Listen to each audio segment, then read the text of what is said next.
is May 2024. Let's have a look around the garden.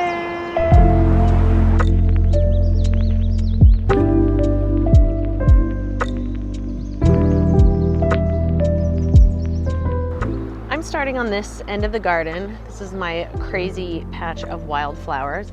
It's May, so they are a little bit late in the season.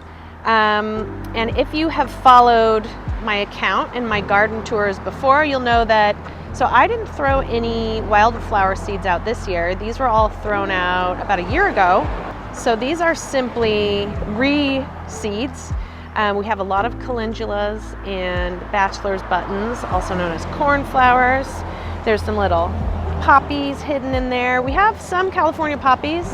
Not as many as I would have liked. A lot of those did end up growing in other parts of the garden. There's some here.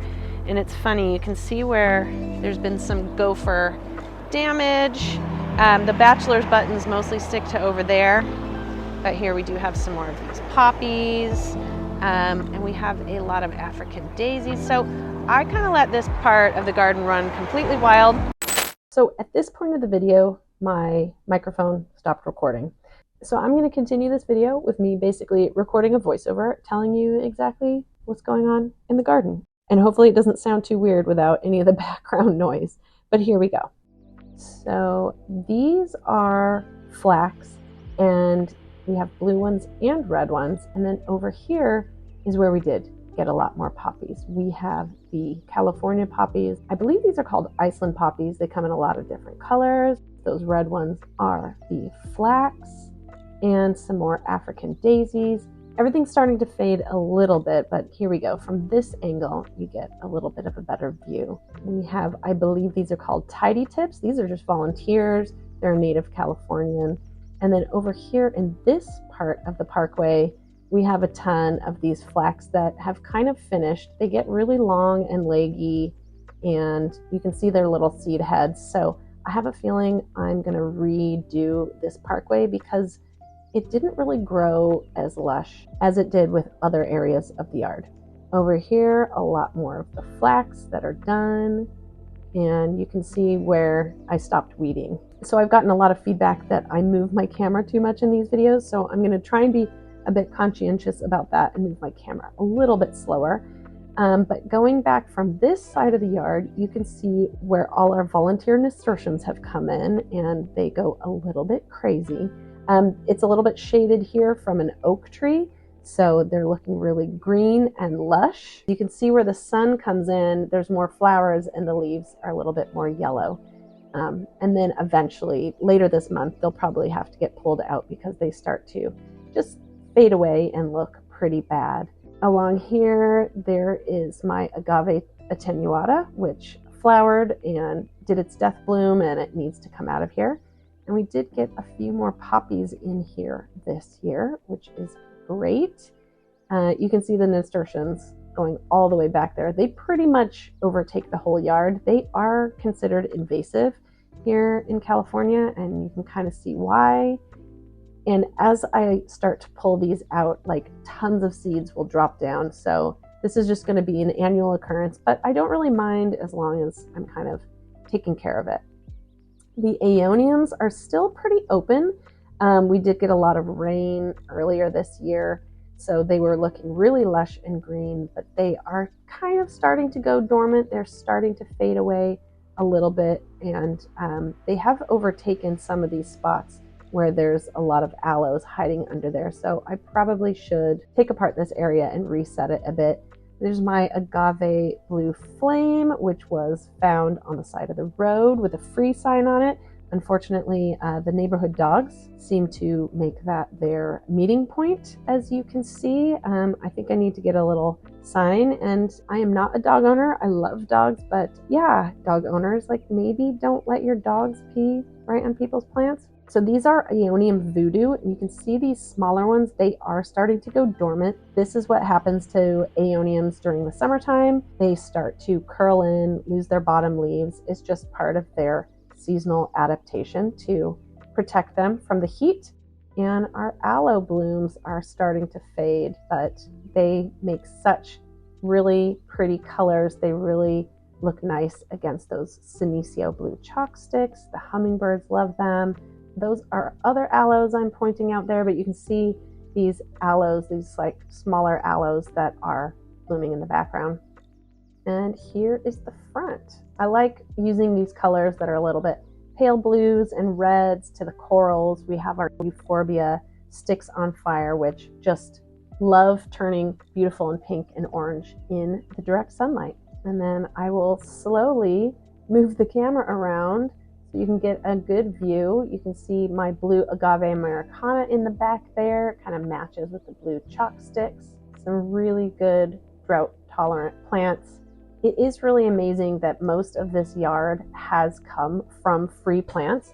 I have bought very few plants for this garden. So a lot of my plants I did get from cuttings from my mom's garden, including the Senecio blue chalk sticks, these Aeonium voodoo, the euphorbia sticks on fire. A lot of succulents, they do start to get overgrown, so you cut them back and it's really easy to propagate them elsewhere. And it has taken me almost 4 years to get this yard completely filled in. But it does go to show you can fill a whole yard for very little money if you just have a little bit of patience. All right, we will move further into the yard. The African daisies were already here and they just keep reseeding themselves. Moving up here, these magenta flowers are calendrinas, I believe they're called, also known as rock purslane. These actually came from another area of the yard and they were getting overgrown. They weren't looking too good. I chopped them up, repropagated them here, and then they get these amazingly colored flowers at this time of year. We have a lot more Aeoniums in here, some green varieties, and then you can see how the nasturtiums have completely taken over the yard, adding amazing color. But what does happen is they do start to overgrow some of the plants, and then those plants aren't used to the bright sunshine and get sunburned. Moving in here, there's some agave attenuatas that also came from this yard. They were in other areas of the yard and I moved them here. This is a big aloe and its bloom. This part of the yard is I'm moving into a more desert type of plant as opposed to succulents. We have a lot of aloes, agaves, and then a torch cactus I've moved in here. And then there's some native California Punchia cactus with really nasty spikes. Those came from dropped cuttings I found and just planted them in the ground here, and they seem to be pretty happy. This area hasn't completely filled in, but I know it will. So a lot of these agaves were found as tiny pups that had been broken off and found on the side of the road. These are some kalanchoe. They are in death bloom and they look pretty bad. They're also known as mother of thousands because they drop so many babies and then they look terrible. So that needs to be cut out.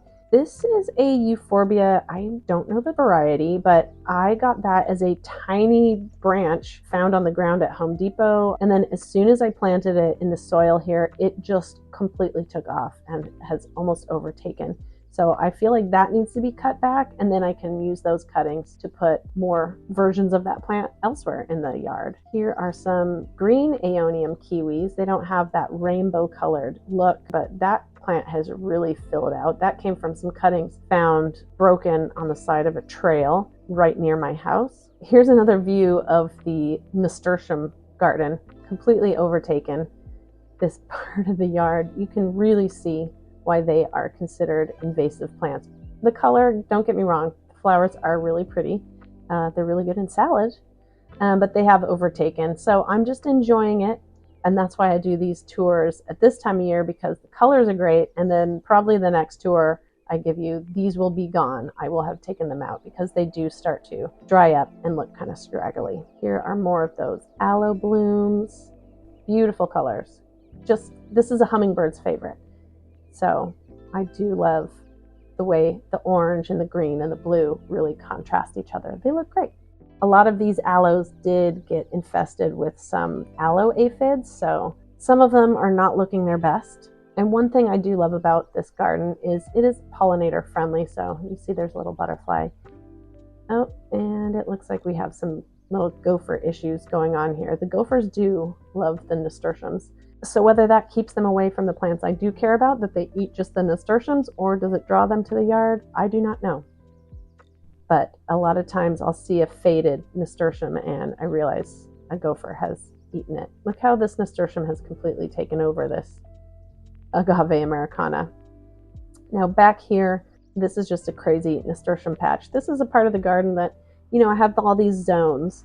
I slowly get to them because gardening is just my fun time, but it is quite time consuming. So I haven't gotten to it yet. A lot of weeds I need to take care of. And then this really is also, I should mention, this is a path that I started digging out and then haven't had a chance to fill it back in. Now back here, this is where I'm just calling this my little garden of the dead. I have all these succulent cuttings I didn't know what to do with, thought maybe I'd give them a chance, but I didn't have room for them. So I just threw them into this little patch back here. And some of them do appear that they are growing and taking. There's a lot of little sedums and some graptivarias. We shall see if they grow into anything interesting to put elsewhere. But for now, they just live back here in the pile of nasturtiums. It's kind of a perfect place for growing succulents as it gets some kind of bright but indirect light. It's not too hot back here. There's a lot of shade covering. And the shade is also why these Aeoniums are looking a lot more green than red. More calendrinas, a lot more nasturtiums. This is a little yucca plant that had been ruined by gophers. I replanted it. It's got a little gopher basket around it. It does have a little pup growing out, so that is a good sign. And this should shoot off some really pretty red flowers. It just hasn't yet this year. My aloe cameronii are looking really green. That's because they're not stressed enough. So moving over here, this is a really interesting plant. This looks like a little orchid or a lily. It's actually kind of succulent. I don't even know the name. I should look it up. I found this from a tiny broken plant I found in the parking lot of a shopping mall. And I popped it in here and it seems to love this spot. It doesn't get a ton of direct sunlight. It is bright indirect light, but there's some shady parts. It's pretty happy here. Moving along my very weed-ridden path, we have some more Aeonium voodoo looking amazing. They haven't gone dormant yet. And then turning around here, back this way, here's another Aeonium. This is a Aeonium Schwarzkopf. You can see it's a little bit different. It's a little bit taller than the voodoos, which are like more bushy. So different kinds of Aeoniums, similar colors, but they are definitely different cultivars. These are my jade, Golem jade. They are really happy here. Oh, hello lizard. They've really taken over. They were like tiny cuttings and I might even need to cut them back, but I do like the way they've really filled in the space next to these Senecio chalk sticks. And then more calendrina. So moving back towards my very weedy path. So this is another area. You can see how the nasturtiums have completely taken over, but luckily they are disguising my pile of rocks covered in a tarp. It's not the most beautiful part of my yard, but the nasturtiums hide it. So we're happy with that, but I will start to pull the rest of these out to help get some more sun on these plants. And then down here is a really cute succulent tapestry, a lot of really lovely blue plants. We've got some blue echeverias, these kind of purple graptivaria Fred Ives. There's a little euphorbia in here that was in another part of the yard and was getting completely fried. I moved it here because there's a lot more shade and it's come back. It's bounced back. It's kind of a weird, interesting shaped one. I really like it. But this is an area I really want to redo and make a lot more pretty, make a lot more low ground covering succulents. So I'll probably pull out some of these taller Aeoniums here, and then the nasturtiums will come out soon. They are covering over so many plants, and as mentioned, those plants do get sunburned when I do pull them out. We'll move back here. This is another little succulent bed that I've put in. I recently reset this. The sedum jelly beans had completely taken over. Some of them are sunburned, you can see. So these sedum jelly beans had completely taken over, and so I reset everything, but the risk when you do that is things do tend to get a little bit sunburned. So some of these I might move elsewhere in the meantime. Yeah, lots of little echeverias and sedums, copper tone sedums, some Graptivaria ghosties, and everything here just looks really cute. These tend to go long and leggy, almost like spill over. That is their look, and some are more bed plants. So these are ice plant, which if you know me, I'm not a huge ice plant fan, but they are kind of small and delicate. They have taken over a little bit. I got these from cuttings that a neighbor had left out on the road. Same with these Aeonium kiwis, which are looking really cute and variegated. They've got a lot of pink colors. One is doing a death bloom. I'll cut that off soon. These Senecio blue chalk sticks aren't getting as much sunshine, so they're looking a little leggy. Not the best. I think we need to find something else that is happier with lower sunlight so that it doesn't look so straggly. Got some weeding to do here, but the crassulas and these Aeoniums are pretty happy here. We'll move over to our cute little fairy garden, which keeps getting added some little pebbles. We reset the rainbow. The neighbors put in little toys as well, which is really fun. We've had a lot of feedback from our friends and neighbors that love coming by. And then, yeah, here is the side yard, the side of our fence. It's gotten really overgrown. I am planning on resetting these. Those agave attenuatas were tiny when I put them in here, and now they're getting really big. It just looks a little overgrown to me. It's not too bad, but I do want to make this a little tidied up. I do like the Aeoniums I've put in the wall, and this is a torch cactus that just doesn't seem too happy here. I'm thinking the soil is too clay-based, so I might need to dig everything out of here and completely redo this corner. That euphorbia sticks on fire is way too big. These blue chalk sticks look really out of hand. So coming soon, that's another project to do, is resetting this. I might just make it more desert plants. And our bougainvillea, which is peeking over the side, that's a Barbara Karst bougainvillea. It's actually pretty happy, and it is making the inside of the fence look really beautiful and colorful. It's taken it about a year to finally settle in. And we've got a Kentia palm, which doesn't seem to grow, but that's quite all right. So I'll move along over here.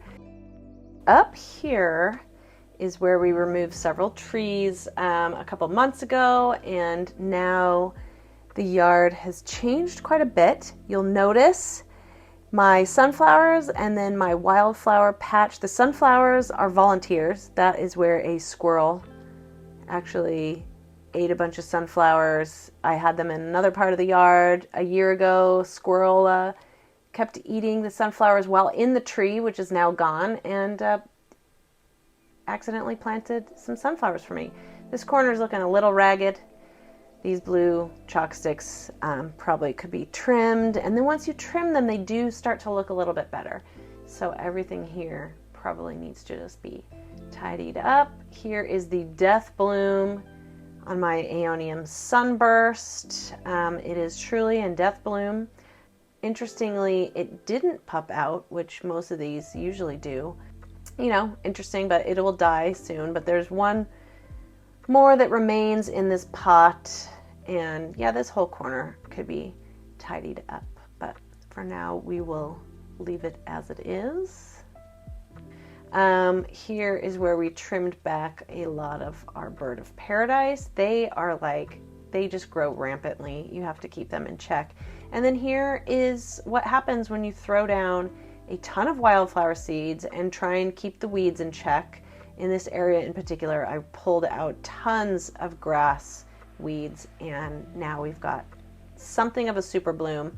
So we have a ton of California poppies here and a lupin down the back, also known as a Texas bluebonnet. We have some of the flax. There are some calendulas and some Iceland poppies in here, which are not natives. They got mixed up in my seed mix. But for the most part, this, I'm really proud of something that you can do with just a packet of seeds. So, you know, ideally I would have been able to do the whole hillside, but we just didn't get to it. And I have to say, talk about creating a really cool space for pollinators. And then these are like pea bushes. They were here when we bought the house, and they're great, drought tolerant, year-round flowering plants. So they're pretty happy here, but they've put down so many volunteers. We are planning on putting a lot of those volunteers up along the wall to hide the ugly wall and just make the whole space a little bit more green.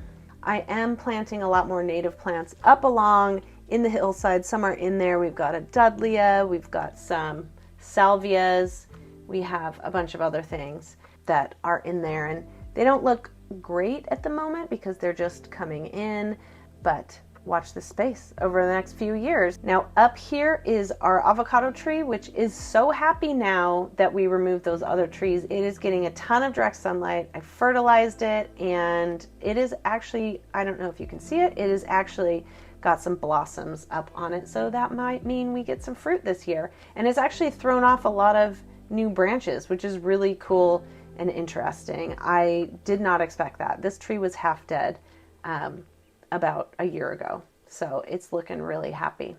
Okay, so I've moved down lower into the garden. This is my very raggedy looking raised vegetable bed, but it has a tomato that has lasted since last year, some little grape tomatoes. I have also planted in some other variety of tomatoes. That was a pumpkin, that Halloween pumpkin I just put in the ground, and it started sprouting. There is a dahlia that is in there from last year. My broccolinis, which have gone to flower. We've got some potatoes in there. And then here you can see some of our native plants. I've got a buckwheat and some sages and a ceanothus in here. Moving back along, here's the calandrina that most of those cuttings in the front yard came from. More blue chalk sticks, which are pretty happy here and a little bit overgrown. Here is our other Aeonium sunburst. It's huge, and this one has thrown off pups. So there's a ton of new little plants popping out of there. Oh, there's my Matilaha poppy up there. I thought that was gone. It was dead as far as I could tell. There was nothing there, and then come spring, it started sprouting up. So that's very exciting. So this hillside's not looking great, but it'll start to come together. And then we'll move back here. Here is the plant station and the mostly native hillside. We've got some Salvia Dara's Choice there. It's kind of a creeping salvia sage. This is a rock rose. We have a lot of ceanothus, which is happy, a little manzanita, a Salvia microphylla, which I thought was a native. It is not, but that's okay. We have some California poppies. We have our Cleveland sage, which is a California native, more rock rose, another tall ceanothus in there. My sage is not looking too good this year. The leaves have kind of dried up. I don't know. It kind of does this thing every other year, and you trim it back and then it looks great, but it's looking a little barren. And then down here is my succulent wall garden, which I reset, did a whole video about it. A lot of the plants got sunburned. They got covered in Cleveland sage leaves. They weren't very happy. I reset them again, so hopefully they'll come back. Here is my cat Waffles. He likes to join me in the garden. Lots of little agave projects. And this little ice plant, which is faded, it was completely covered in beautiful fluorescent pink flowers. That is a cat unsuccessfully trying to catch a lizard. The blooms are great, and then the rest of the year it looks kind of terrible, but that's the way that goes. And then we have some pelargonium, which is in bloom at this time of year. It looks amazing, and then the rest of the year it looks kind of terrible. And then moving on here, we have some more raised boxes. This is a tangerine tree, a Meyer lemon, a very happy rosemary that is kind of overgrown. In this box, more Halloween pumpkins that I just threw in, and they planted themselves, and we have an actual pumpkin.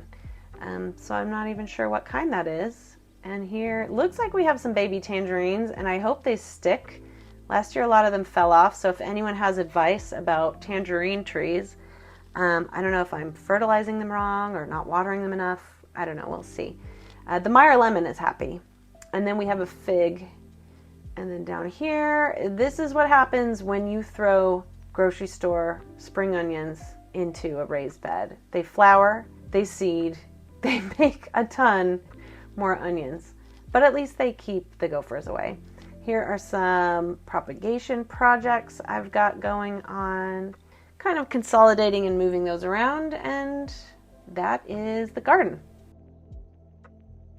So that is the garden in May. Thank you so much for joining me on this walk through the garden, despite my microphone changing halfway through.